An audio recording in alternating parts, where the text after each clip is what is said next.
Welcome, everybody. We are so happy to be doing this once again.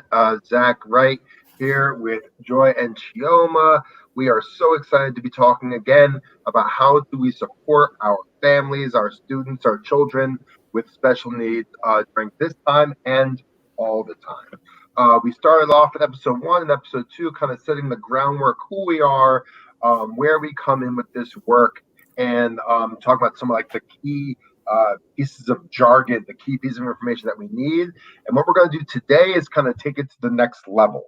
How do we take our advocacy to the next level? How do we professionalize it? There were two questions that we didn't get to last time, so we're going to start that now.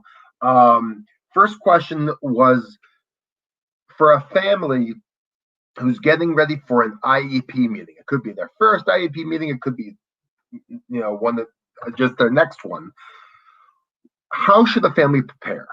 So how should a family prepare for an upcoming IEP meeting? Joy or Chioma, I'll let either one of you take this. What should a family know or prepare in order to put themselves in the best position possible for an IEP meeting? Chioma. Okay. Yeah, I think that the best thing a parent can do in prepping for a meeting is to ask for the IEP beforehand. It is your right to have a look at the IEP, the draft IEP. Even if it's your very first IEP, you should be able to access that days before you actually go into the meeting, just so that you kind of know what your ask is going to be, so that you know if you want any changes to it and what your game plan is. If you do want to go into an IEP meeting with a game plan, I think that's most important. It's also nice, and Rights Law definitely recommends this. Like, parents want to come into a meeting very diplomatically. If you are the baking type, bring some kind of peace. And again, I don't do this personally, so I would just say this is not my practice, but it's also nice to just come in first with a smile or with some cookies or whatever it is, to let them know that you're a team player. And because at the end of the day, it is a team activity, and you want to encourage that team by letting them know that you're the MVP on it, right? And so the more that you could set the tone for that, the better. So those are my main thoughts off the bat, like going in. Of course, like it can get very specific and granular. Like if you want to, if you know, like, hey, they gave me X hours, I want Z hours. This is what my ask is. If I need to bring my doctor in, who do I invite as my team? Because you can bring whoever you want. A knowledgeable person, a family of friends, an ally, a lawyer, whoever needs to be there to support you. You should also be intentional. And it also helps you to know what they're thinking if you're able to see the draft, if you know what's coming. So I would like to add, usually in special education, a family, a student will most likely work with a special ed teacher for a few years. So you have time to develop a relationship, a rapport with the teachers and the special ed team. It's not like regular ed where you have one teacher and then the next year you have another teacher. A special ed teacher is usually with you for quite some time. So in between your IEP meetings, you should already be communicating often with the special ed specialist, speech therapist, whoever your team is, and keep getting progress reports, updates, because they do have some that are quarterly that will go with the report card or things like that. So you should always kind of just look at the progress report and, like I said, be in touch with the teachers or the special ed team. So it seems like one of the connecting points I'm seeing here is be prepared. Have, as Choma said, like, it is your right to have a copy of the IEP before you walk into that meeting. So get it and look at it and mark it up, right? Like, Like, what things are you okay with? What things are you not okay with? What does not make sense? Because there's going to be so much jargon in there and so many acronyms. So, like, what doesn't make sense? And how do we work with this? I just want to put in one comment for any educators out there who may be watching this. So, when I think about preparing for an IEP meeting, I think about myself as a father of a student with special needs, but also as an educator of someone with of many students with special needs. The first thing a teacher needs to do is read the IEP. If you are an educator who's being called into an IEP meeting, because many IEP meetings need the general education instructor or the teacher itself, you want to be familiar with the IEP, because if you say something that's either wrong or redundant or just that shows you have not read the IEP, that is a huge breach of trust between the teacher and the family. So I just kind of want to name that for any educators out there. So let's say that we're in this IEP meeting, we're and things are not going great, but we don't want to necessarily burn the bridges quite yet, perhaps. So, or at all, but maybe even just perhaps maybe yet. How do we disagree and advocate for our children without being disagreeable, with the caveat that sometimes we have to be disagreeable to get what is justice? But before we get to that point, any thoughts on how we can disagree without being disagreeable? Yeah, I mean, I think it's just being applying wellness activities, like do your breathing exercises before you go in there, ground yourself, identify a part of your body you want to focus on. I mean, these are, again, just, positive behavior things, because you can easily be triggered, in this space. So I think it's just being self-aware. If you need a break, meetings can stop so you can go catch your breath. So just be willing to be vulnerable enough to say what you need so you can make it through. If you're a parent with a disability, you have a right to ask for accommodations, in that meeting for what you need, and whatever that may be, an emotional accommodation, a physical, a learning challenge that you may have. Like, parents, this is a space for your child's disability, but this is a disability friendly space. So whatever, like I have anxiety. And so if I need a break, I'm absolutely going to take a break. And that is my right to do so. And you can keep your judgment, because I know that what is my right as a parent. I do also think that it's really important about being disagreeable, that you are a representative of your family, so that everything you say can actually be used against you in a legal way, if it should go all the way to due process. So you want to keep in mind that everything that happens is consequential in an IEP meeting. That may add to your pressure, but it's really important to not curse people out, because that can have negative. You ultimately want to win. That should be your goal. And that's why it's really good to not be the only person on your team that's in there. Somebody that can, pinch your leg if you start to get too much, or tell you to take a break. I mean, unfortunately, not everyone can afford an attorney, but I know that when I go in there with my attorney, I don't have to fight as hard, because that's their job, right?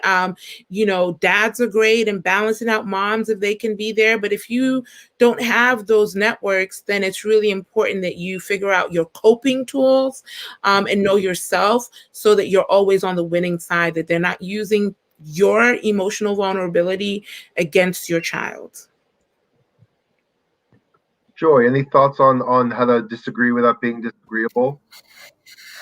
I agree with a lot with Chioma when I was in that situation with my own daughter. And, I'm also an educator, and I also work with students with disabilities, and I am aware of IEPs. And I was just like, I had to politely tell them, I'm not the parent you want to mess with, because I was working with a new specialist. Like, my daughter's team was on maternity leave, and it was just like, I don't know you, and you making assumptions about my kid.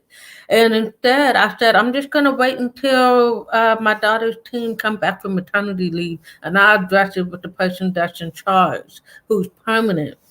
And I had to just say, like Chioma said, just breathe. Because sometimes they are gonna push you and put their professional opinions on you. And you as the parent, you're a professional as well, but you're also acting as an advocate on behalf of your child. And it's like it's kind of like this fine line of, am I being a professional and being a parent, but you just don't want to be taken to the point where they can use your emotions against you and your child in the end. And then just always just know, if even if you disagree with what they say, get another opinion, or talk to someone. That's the whole point why it's not just you, the parent, and a teacher or specialist. It's a variety of people in that space at the same time. You can go talk to the other people that were there and say, do you really agree with what was being said? So that, it's kind of like you have a witness in a sense, to what's happening. Because as we've said before, you don't have to sign anything, right? If there's anything you don't understand or don't agree with, you do not have to sign that end document, right? That everyone signs in the beginning for the attendance, but at the end, you don't have to sign it if you disagree with it. When I think about disagreeing without being disagreeable, and I think back to the first IEP meetings for our son, we did two things. One, we tried to always assume the best. Let's just assume that the person we're working with is good, is on the level, is trying to advocate for kids. Let's start there. Let's start there. What we also did though was we also didn't tell them. I did not tell them that I was an educator, and my wife did not tell them that she was in medicine. We kind of wanted to hold those things back and reserve to see what would happen. And what we noticed was that they tried to not give us what we wanted until we demonstrated that we knew some stuff. And once we demonstrated that we knew some stuff, they changed. And what that taught me was how unjust it is, because what every family, every parent needs that level of honesty, that level of advocacy. So once we started with the assume the best, we always knew that if we were proven wrong, that we shouldn't assume the best, then we could go to the next gear, because we're not leaving this room and we're not signing any documentation that we are not comfortable with, right? That we are not always comfortable with. Awesome. Thank you so much. So those are two questions that we had tried to get to last time, but the time gets away from us. So let's now shift gears. So we've had IEP meetings, we've navigated with the schools a little bit, and we want to take our advocacy now to the next level. We want maybe even professionalize our advocacy. Joy, we're going to start with you. What are some things to keep in mind? What are some practices? If we want to take our advocacy maybe to the next level, what are some things that we can do? Wow. First thing first is always keep a copy of the IEP. IEPs, to be clear, it's really for K through 12. Okay, public education or whatever, K through 12. It's not used during college, really. You can still have some of the same accommodations, but that's a different topic. But K through 12, your IEP is very important. You keep every single IEP until the child graduates from high school. Okay, that's the main thing. Think of it like this. This is your file. This is like a health record. You want all that documentation of everything you've been through, everything you've achieved, things that you're working towards, still need to work toward. You just need that, because if something goes wrong, say again, a disagreement between you and maybe a new teacher, a new specialist, you want to have documentation that your child has already been through this or have done this. And that makes you it makes your case stronger, really, when you have it, because they're not, depending on maybe their caseload, they're not going to read everything that your child has been through. And that's why I say build that rapport with some of the teachers, because some of these teachers you will work with for a few years. So that's one thing, is making sure that you always have, just keep get a special binder, folder, a special place where you're going to keep it. And like I said, read the progress reports. That way you can stay informed in how your child's doing. So you don't really have to go through all of that when that time comes or things like that. That's brilliant. I'm actually trying to think back if I've kept every one of Leo's IEPs, and I don't think I have. So I need to step up my advocacy. So that's interesting. That's powerful. Thank you so much. Chioma, what do you got for us? Yeah, same. So, I mean, I am a professional advocate in the sense that I don't just support my own family, I support other people's families through the IEP process, also through healthcare. So, I'm thinking about this on two levels, right? Like what professionalization, similar to what Joy said, like how you keep good records yourself. I saw in the comments, notation. It's so true. If you don't write it down, it doesn't exist, particularly in the IEP world. So if somebody says something in a meeting that's important and notable, I always recommend send a follow-up email, bullet points of all the things that were talked about, all the promises that were made, all the things that they verbalized, and so that you have it on record. And email is a good record because it has the time that it was sent, the date it was sent, and if they refute anything in your email, they would have to do that on record as well. They'd have to respond to your email. So it's always really good evidence, to always act like you're going to go to court with every single situation. And if you don't, right? And if you do, you're ready. So again, I'm a non-legal advocate, and I say that because they are attorneys, of course. And as an advocate, I also find that when families bring me in there and I am too effective, of course, the school may want to try and undercut anyone that comes in that is not authorized to practice the law.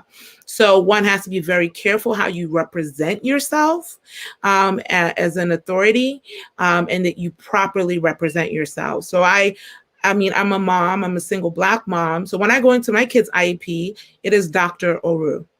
Not just because, I want that respect of how you encounter me in an IEP meeting for myself and the benefit of whatever family, but also so it distinguishes that I'm not an attorney. Attorneys are not going to walk around calling themselves doctors, right? Even though I guess technically they have JDs, but they don't do that. So making sure that you distinguish yourself from somebody who has legal authority to go all the way to due process. And as a professional advocate, I can go very far in the due process avenues, but not, again, I'm not an officer of the court. I make that very clear. If a family invites me as their encourager, that's the case. And I think a family should, it's really a hard process. You should have a support system. I think that's a professional step, right? Especially if if there are key decisions that need to be made based on a vote. Oftentimes at an IEP meeting, they'll be like, go through person to person. What do you think? What do you think? You stack the vote. You bring in the people who can support you, and you have to have people that are ready to show up for you. And that takes cultivating relationships with your pediatrician, if you need, or a specialist, whatever your child's condition, cultivating relationships within the legal community, right? Like having people that can show up with you to give professional opinions and also stack the votes in your favor. And I saw a comment earlier about how teachers are not permitted sometimes, they may want to be supportive of the family. I believe organizing principles count everywhere. Develop the relationships out of the IEP meeting. Talk to your teachers. I'd be like, hey, this is what I need from you when you go into that IEP meeting. I know that your job is on the line. I know that you have everything, but at least please do your part to make sure that my kid gets X, Y, and Z, because that's what I really need right now. Or figure out what they're thinking by having that offline conversation. I think that's how they know the difference between a parent who just comes into an IEP meeting and a parent who's like ready to be an advocate for their child. And all the steps Joy just said, be organized, keep your notes, but not just your notes. In terms of your previous IEPs, it is your right to also have every piece of academic record that is your child. You may need it. You can do a records request, and it's very simple. Like I do draft emails all the time. Like I want my kids' attendance. I want my kids' academic performance. I want my kids, access to, whatever is on record. If they've been disciplined, what is on their file, whatever is in my child's file, it is my right to have it. So you want to do that frequently and not just once. Like I want to see my kids' records, just so you can keep it organized to use it as you may need to. Joy, there was a comment before, and I think I'd come up about college. Transitioning to college, because yes, IEPs have their space within K to 12, but can we speak a little bit more about how they exist in maybe post-secondary education? Yes. So what I wanted to say was what happened with me. I was advocating for my own accommodation when I was at college at UC Berkeley for undergrad. And so I specifically told the coordinator that I wanted to sit in the front of the classroom, as I've always done, as stated in my IEP. And this is California, and then again, this was also like almost 20 years ago. Things probably have changed.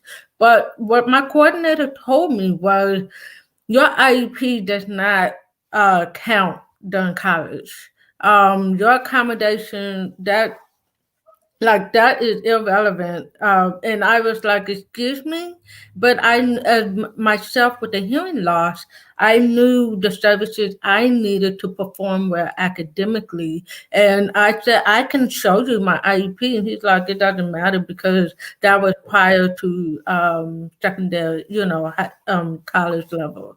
And so I was seeing in the comments, some people say the IEP does work in college. It depends on where you are. Like I said, I'm here in California. Here we go about regions. We have to understand how our local and state policies work in terms of special education and accommodation. So I think, and Chioma, I want you to jump in here in a second, because what I think happens a lot, particularly when we transition to college or any transition, which I think we'll talk about soon, is we don't know what the truth is. We know what the people in power are telling us. So as Joy just said, like that professor or that person at UC Berkeley may have said XYZ, right? Your IEPs don't have legal bearing here. But is that actually the case, Chioma? Yeah, my understanding, again, being a non-legal advocate, is that no, the IEP does not have, IEPs are only bound by those who receive public education funding. So even if your kid is between the ages of 3 to 21, 22, that's when the IEP is active. If your child is privately placed and they're not necessarily placed because of their IEP or because of a dispute that was won, either parties, and the child is now in a non-public placement. Placement, as we talked about before, the LRE and the FAPE, those are the key things. A parent can opt to pull their kid out of school and the kid has disability needs, but a private school is not beholden to respect the demands of the IEP, and that's even if they're within the age range. So it's really about a public-private question more than it is anything. It ends at 21. So that means if you graduate at 18 and that was your last IEP and you transition into college, then the college, so what you want to do, in preparation, what is helpful is that every state should have a secondary transition planning criteria, right? And in most states, you can start preparing for secondary transition at the age of 16. In the District of Columbia, where I'm from, it is our local law that makes it at the age of 14. So you want to check with your state office, when does secondary transition planning begin? It is at that point where your IEP begins to shift to discuss what happens after. Is your child going to be eligible for college? And if so, how is that going to be paid for? There's RSA, Rehabilitation Services Administration, that every state should have some variation of vocational support that the kid is being prepared for in their time, starting at the age of 14 in the District of Columbia, federally is 16, where they're preparing them for what happens next. Because our kids need more time to prepare for what happens next. That's why they're supposed to start it as early as possible. So, so that means your very last IEP as you transition into college should have guidance, right? That helps your university or your college understand what accommodations that you need, that then they are specialized. Some universities are better than others, where they have, great specialist programs that can provide accommodations. The accommodations, however, are not IEP accommodations. They're either ADA, as in the Americans with Disabilities Act accommodations, or Section 504 of the Rehabilitation Acts, right? Which is what you can use that in school. These are more broader disability rights. You'll never get again the kind of protections as an IEP offers. But in some cases, the ADA is stronger. Some issues the parents have in schools are really ADA. And so the law also provides that if a parent has a due process complaint or has some kind of violation, there's nothing that says you can't use IDEA, ADA, and 504 to make your case as to why your child was discriminated against, they didn't get what they need, placement was off. But when you get to college, you just can't use IDEA because it's not a valid place, even if your kid is 18 and it goes up to 21, only if you are still in secondary education. So what it sounds like to me, and I'm taking notes, even though I got a whole bunch of years to wait, I'm going to take notes. It sounds like in the whole college search and research and decision process, it had a family of a child with special needs needs to ask clearly of the school, of the college, university, what do you do for students with special needs? And if the answer is, well, blah, blah, blah, if it's kind of a ham-ha answer, that might tell you all you need to know about that particular institution, right? So it seems like that's another part of the conversation that is added to support the children that we serve, that we love. I wanted to go back because we were talking about having our advocacy groups, having the communities that can support us. And I'm trying to think of like a family who doesn't know how to find that. How does a family go about finding their network? How do they go about finding the other families that understand? So imagine the family has just learned that their child has been diagnosed with whatever the case may be. How do they go about finding the like minds? How do they go about finding the groups that can advocate for them or just can understand? Yeah. So there are formal and informal ways. Like the first thing that the state should be able to provide for you in every IEP is your procedural safeguards, right? Like I think your first friend is your own mind, right? Like study that procedural safeguard. If you can't understand it on your own, find an advocate, find somebody that can pro bono or just, off time, spend time with you to understand what your rights and responsibilities are. That's on you in terms of to really find that network to help you be as strong as you can once you get your procedural safeguards. That's my first community. I have often always said, like, I have friends, I'm in a sorority, I have all these people, but my best friends are my legal friends, right?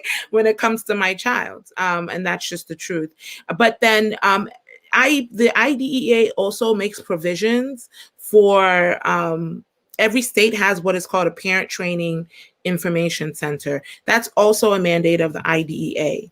And that means that everybody that receives an IEP or wants to receive an IEP is eligible or has a discipline you know, there are many provisions of what the PTI is supposed to do, the Parent Training Information Center. There is a link. I can look for it and drop it in the chat here. You know, that everybody should be able to identify the some states have one, some have two, there are few.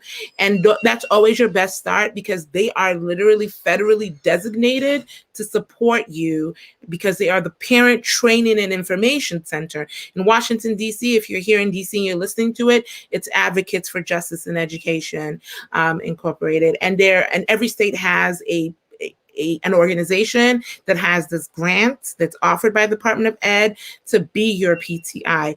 You start there. They offer trainings. They offer opportunities for you to have relationships with other parents. You start your new community. And of course, online, there are many Facebook groups, and I've participated in some Facebook groups. You can find like-minded people and organize, like literally, like you can't even solve one problem in the IDEA without thinking of it systemically. So once you start making noise, other people will join you. And I promise you that's the case. Joy, what are your thoughts on that? How can a family go about finding a support network? If you're new, like say if your child is very young, I would suggest, you know, like Chioma says, now we're fortunate. We have the internet, we have Facebook, we have different types of social network that we can contact and link up and find resources. I want to say for the deaf, hard of hearing, usually out here in the Bay Area, we have audiologists that refer parents to deaf, hard of hearing services, and parents can learn sign language. They usually meet other parents, and they work together. And sometimes their kids will be in the same class from preschool all the way to high school, because it's not that many deaf, hard of hearing services. And so these parents, in some ways, they work together to, you know, support their kids, learn sign language, have play groups and all of that, just so they can provide their child that social engagement. And we've come, like I said, we've come a long way since when I was a kid, and so we're lucky that we have all these resources now that weren't available when I was growing up. And parents, you know, it's okay. Feel free to, you know, over time, this is something I have to remind. It's hard sometimes when you hear that your child may have a disability, but over time, you embrace your child. And I like to say they don't have a disability, they have a different ability, because just because a child may have cerebral palsy, I know successful people with cerebral palsy.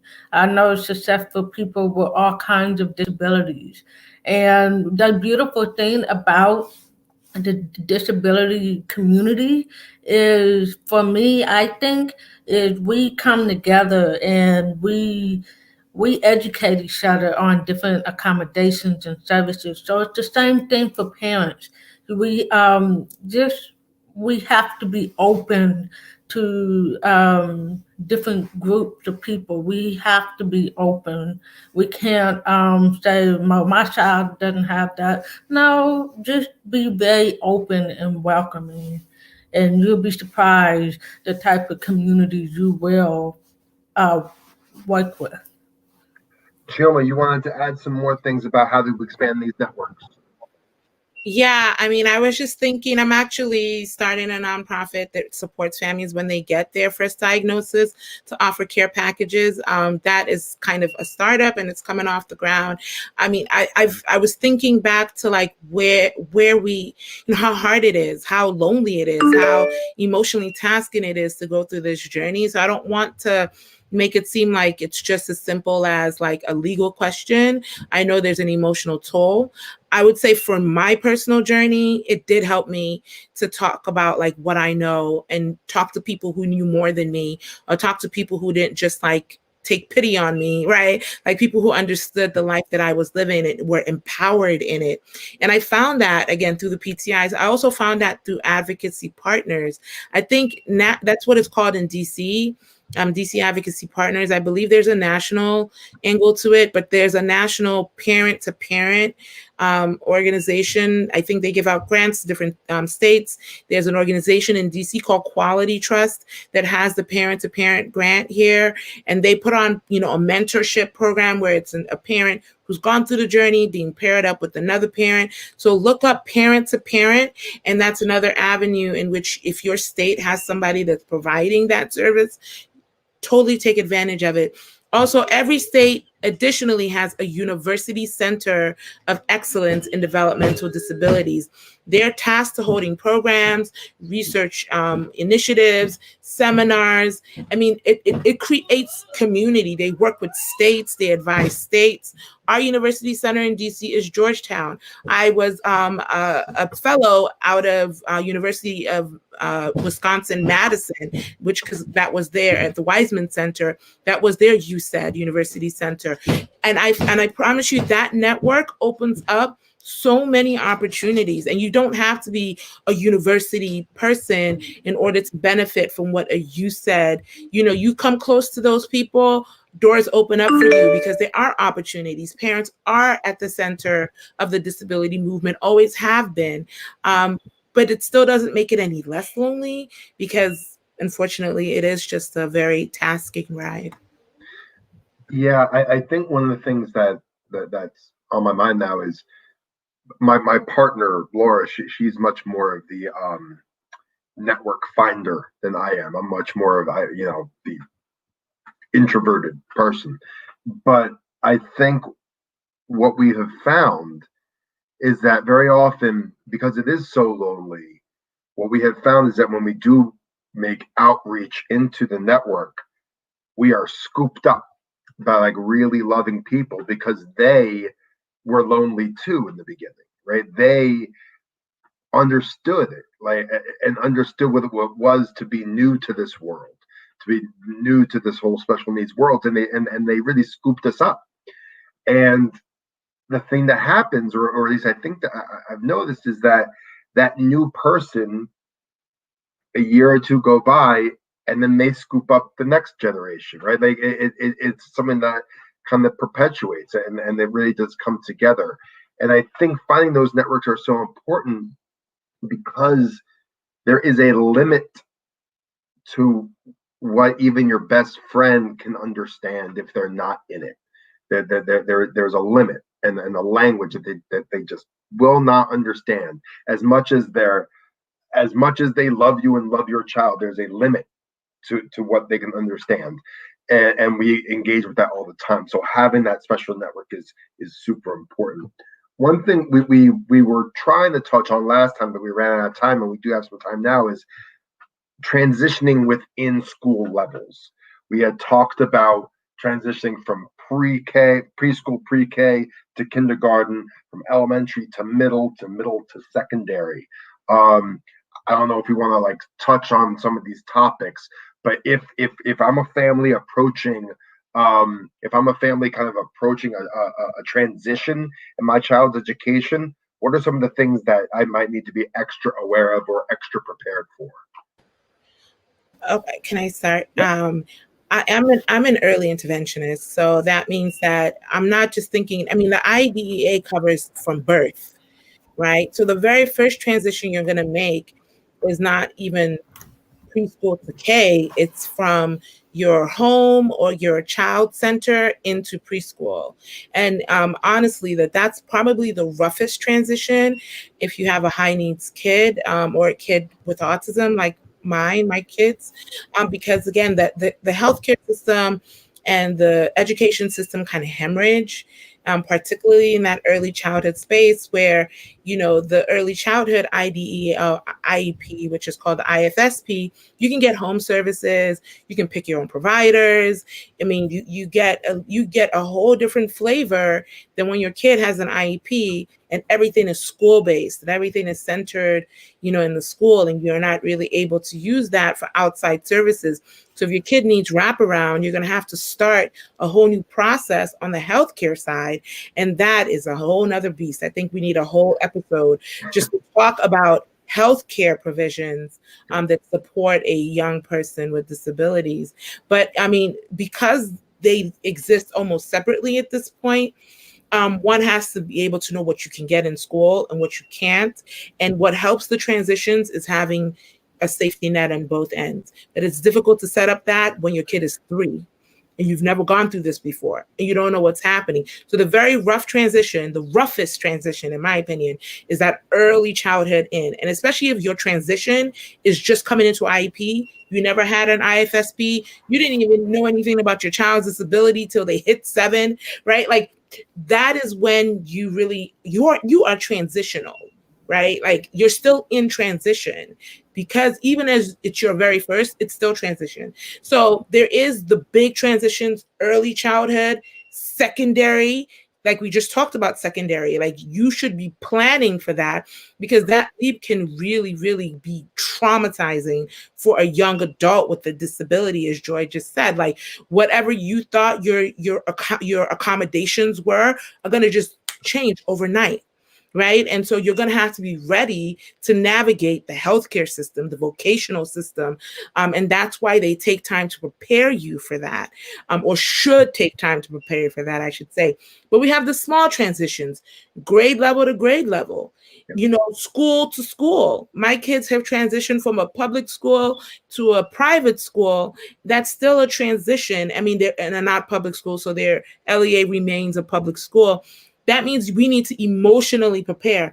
And transition accommodations, when you know your kid is leaving a school, right? Try to get everything you need on that IEP before you leave in that school, because that's half the battle. Because an IEP is supposed to transfer into the next school, right? You're supposed to have your annual IEP, your triennial. But if you're transferring from school to school, right, grade level to grade level it's hard, because if you're used to one IEP team and you've got a whole new team, even if you're in the same building, I mean, you have to prepare yourself, not even so much your child, unless your child is, a self-advocate and they're participating in their IEP meetings, which I do encourage. I highly encourage you to bring your kids in when you feel they're emotionally ready to self-advocate, because they're going to have to figure this out their whole life anyways. And, schools don't like it unless they can manipulate your kid against you. But but it's really in your kid's best interest to also participate, to help with the they should know who is on their IEP team. It's their IEP team. So that's just my. Woo, that is throwing me for a loop, because now I gotta think about when I'm gonna bring. Oh my gosh, Joy, what you got for us? Thank you. I'm glad Chioma said that. At a certain age, your child, like, I'm so glad you said that. I want to talk about my own personal experience. I think I started going to some IEP meetings, I think when I was in middle school, when I was like in 6th grade, because sixth grade is different, or middle school is different, because it's not like you with one teacher, right? So I had to, at my IEP, I was able to say, well, I want to take these classes, and we only had one sign language interpreter. So, because I had an interpreter. And so it was another student, and so she was like, well, you and this student going to have to take some classes together because we only have one interpreter. It got to the point where me and that student could not have the same classes because we had different interests. The district had to hire another interpreter. And then it got crazy because we learned that interpreters cannot, there's usually 2 interpreters if it's a class, if there's a lecture of more than an hour, because they need to take breaks. So you, as a person, you learn what is needed for you to have a streamless education, like just accommodation with no interruption. You're gonna need an interpreter that's gonna have to get up, switch.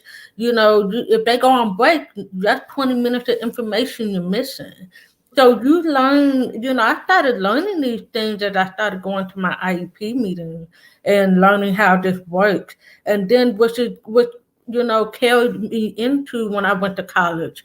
I knew I needed two interpreters or real time captioning, which is like a courtroom stenographer, and they're typing like real caption on TV. They're typing what's being said in these spaces, and then again, this although I don't have an IEP, I was able to advocate for myself when I got a job and said, well, when we have these meetings, and this is this, I mean, I'm fine most of the time, but if you have way too many people, or if it's a big hall and there's no microphone, you're gonna need to provide me an interpreter. So these things are very important as part of also giving your child independence. I couldn't bring my mom to the college and say, my mama said you got to give me these services. No, I had to advocate for myself and say, no, I need these services. By law, this is what you're supposed to do. You like it's no different from when your child go to a doctor. At some point, the doctor tells you you can't be in the room with them when they turn a certain age. So it's the same principle. You want to bring your child into an IEP so they can learn the ropes. It's part of the rites of passage. Yeah. Yeah. Can I add something really, really quick? I know we're at time, but I think it's really important to heighten something that Joy said, that I, as a parent, as a parent who presents more typically developing. I mean, I do have a mental health condition, but for compared to my kids, particularly, I have more ability, right, in terms of them, right, and I have to be very conscious that of my own ableism with my kids, right. In the autism community, and you're part of this community too, Zach. The self advocates really sometimes take issue with the parents, because parents tend to sometimes present as the enemy, as in maybe wanting to strip the child or the youth or the adults with the intellectual disability, developmental disability, autism, an autistic person, to be able to live an independent life. That is the goal, right? And I am a helicopter mom. I don't think that is much about my ability as much as it is my personality. And I have to consciously say, all right, my job is to prepare my child to fight this fight without me. And it can be very hard for parents to do, and there are communities to support. In DC, there's a law for decision making. I forget what it's called, but I mean, we want to provide spaces where people are making choices, self-determination. That is what the disability movement is all about, making self-determined decisions. And we start that. We force the schools to do that, and we got to do that too for our kids. It's a fascinating conversation, because when we first started talking about transitions, I was thinking about how terrified I am for my son to transition to middle school, because middle school is just awful anyway, right? So I'm just trying to think of, because elementary school, the emphasis is kindness and all these things, and it's so awesome, and I'm just like terrified of like sixth grade, because like, what is that going to be? But on top of that, I'm also thinking of like, I don't know if my son knows he has autism. And I think about what the process is for that conversation, and when or if that conversation has to happen. Obviously, if he's going to come into IEP meetings, he obviously has to know, but that's a whole conversation that I don't know what to do with. I don't know what to do with that conversation. Like, how do you sit? Again, I'm a white man, so I haven't had to have a whole lot of sit downs with my kids, right, about certain things. So this is a conversation I'm going to have to have at some point. But at the moment, it doesn't seem like we have to, because he's integrated with his family. I'm sorry, with his friends and his family and his school, like all those things. But it raises an interesting question of when do we make this thing happen? When do we make this conversation happen? If we want our kids to self-advocate, as they must, because we will not always be here. How Yeah, do well, we I empower wrote them? this up, right? So I got my boys, these t-shirts. I really want them to be proud of who Mm-hmm. they are, right? I mean, I totally get the instinct, and I definitely want to hear from Joy. I totally understand the instinct to protect them from a cruel world. But particularly with autism, and I think the deaf community is very much like this as well, where like our people are proud of their disability. Like Mm-hmm. it is a culture. They're proud of their culture. There's a culture with different disability categories. The Down syndrome community, the autistic community, the deaf community. These are communities. These are real communities that we are raising children that are going to navigate. And the sooner that I love seeing adult with autism or autistic adults, because it gives me an opportunity for my kids to remember how proud they need to be about themselves. I know it's not easy, and bullying is a big deal, and there's so many things to consider, and I'm raising Black boys. I'm worried about the police and all of that, but at the same time, like, if you're not proud of who you are, like, it starts there. You raise your head up high. You say, I am autistic, and be proud of that, and get everything you need in this world to help you survive in it independently. I'm not crying, Joy. You're crying. I'm not crying, Joy. You're crying. Joy, Joy, what do you got for us? Real quick, as part of, like I said, growing up, I didn't have role models that looked like me that were Black, hard of hearing. So when I was, as soon as I graduated from college, I went back to the school district that I started at, and I got a job as an aide for the deaf hard of hearing, and to work with my old teachers, but also now be the role model for these young generations. I keep in touch with that generation, to see some of them, they're pursuing nursing degrees and um, um, other types of fields. That one of the professional dancers that I went to school with, he and I are showing this generation of deaf, Black and brown, hard of hearing, that you can be whatever you put your mind to. And so now this generation is coming up, they are like, wow, I can have a family. I can have like what I'm doing with you guys. Oh, wow, you can be an activist. And it's like, wow, we're showing them the stuff that they can go on to be. And, we had to be the trailblazers.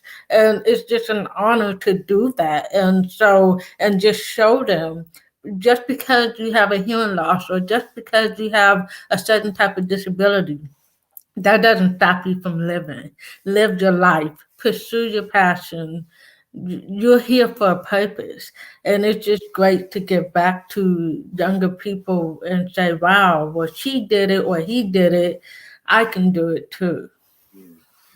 It's what my partner and I will be, and I think what we've all learned is that these are blessings, and that they are maybe not the blessings that we would have chosen.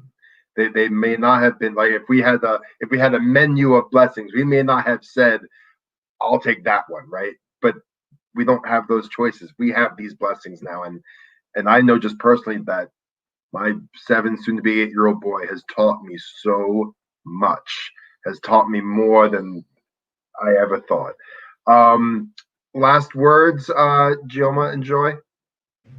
Yeah, absolutely. I think this episode, more than any, just really gets me thinking about how far I've come in my journey. And it's totally okay to not be yet as comfortable to mourn. I mean, there is a mourning from the ableist lens, but there at the other side is a lot of joy. At the other side is consistent fighting. And, but if you're Black, you're fighting anyways. This is just another level to your fight, right? So I just think that I've had a lot of love. I am part part of communities that I probably would not be if it wasn't for my kids. And those are real blessings. And I also want to say that kids with learning disabilities even have more heroes to look up to. You have so many people. And I love that Joe Biden did give a shout out to the disability community. Like, there is a politic of disability that I know my kids are going to find themselves in and find a life through. And the more that we as parents invest, we're only setting our kids up for success. That's my thought. Love it. Joy? I just want to say this show goes on, but it's just always a pleasure to just share how it's so many pockets, there's so many little levels that we have to go through. But when you achieve something, it's nothing like looking back and saying, I'm strong, I did that. My hearing loss is, like you said, it's a blessing. I used to cry when I was a kid, like, why was I born this way? My mom was like, well, God made you like this, so he has a reason. And for me to be able to sit here and share my story with you guys, it's like, yeah, I went through all of that stuff back then just to get to where I am now, and it was worth it. It was worth it. Beautiful. Our next episode will be 2 weeks from today. Of course, I don't know the date off the top of my head, but it'll be 2 weeks from today on Monday. And we're going to dive into the intersectionality of things. We're going to talk about what it is to be disabled and Black, disabled and a minority religion, disabled and, right? So we're going to be talking about the intersectionality of things. November 23rd. Thank you. November 23rd will be our next episode right before Thanksgiving. So we're going to talk about all the other things that go with it, the biases, the race, the class, all these undercurrents that go with disabilities, and talk about how we can learn about all of those and use that learning to become better advocates for the families and the children that we love. Joy, Chioma, I just love doing this. This is so much fun, and so thank you to you, obviously, and thank you to everybody who popped in. Tune in November 23rd for our next episode. Thank you so much, everybody, and see you then.